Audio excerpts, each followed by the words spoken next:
Dana Hanson coming to you with the Daily Word, Psalm 74. As we look at the book of Psalms, there are 150 Psalms in the Bible, and so we're right in the middle of, not length in terms of amount of writing or whatever, but just in terms of the number of Psalms. Now, there's a lot of different sources for the Psalms. Probably about half of them are either developed by David or about David or for David, attributed to him.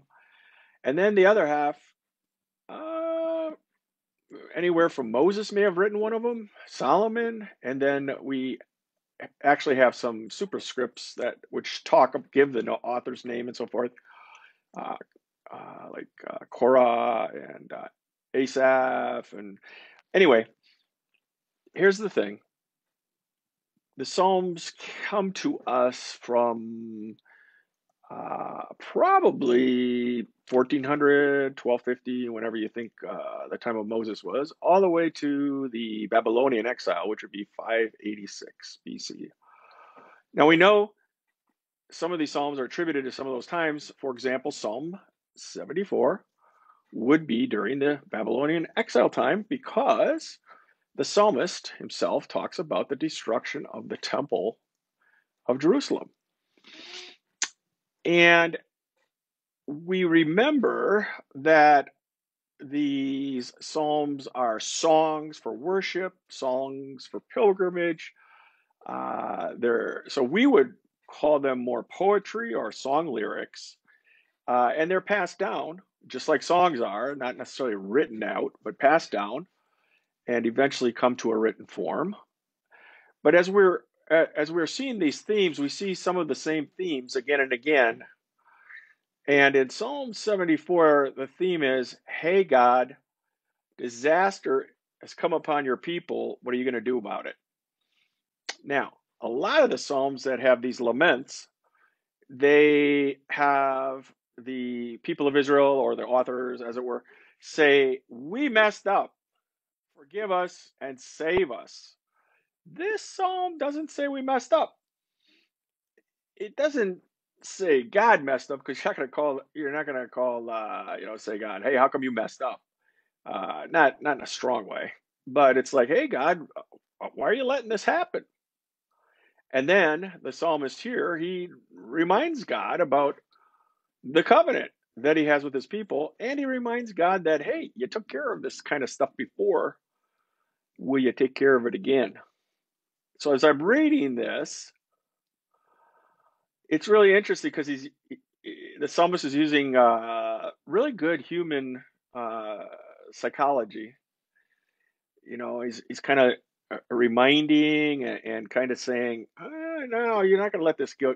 You're not going to let this go on, are you?" For example, when he speaks to uh, about the destruction of the temple, your foes roared in the place where you met with us.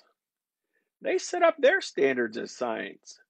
They behaved like men wielding axes to cut through a thicket of trees. They smashed all the carved paneling and with their axes and hatchets. They burned your sanctuary to the ground. Not our sanctuary, your sanctuary to the ground. They defiled the dwelling place of your name. This is where you said you come to us. They said in their hearts, we will crush them completely. They burned every place where God was worshipped in the land. Okay. So what's God going to do? Well, we'll see. But in the meantime, if this psalm was developed right at the beginning of the Babylonian captivity, when the temple was destroyed and the Babylonians took the best and the brightest from from Jerusalem and Judea, and then just brought them to Babylon, we're going to hear some psalms now about this Babylonian captivity, this exile to Babylon. So we'll stay tuned. But in the meantime, If nothing else, I like any psalm that talks about dragons and monsters. Because this one, and in this case, it's probably referring like a code language for Egypt. It was you who split open the sea by your power. You broke the heads of the monster in the waters. It was you who crushed the heads of Leviathan and gave it as food to the creatures of the desert. Leviathan, the great dragon. All right, too much Game of Thrones, Harry Potter, and The Hobbit, and all the rest. I'm done. Thanks.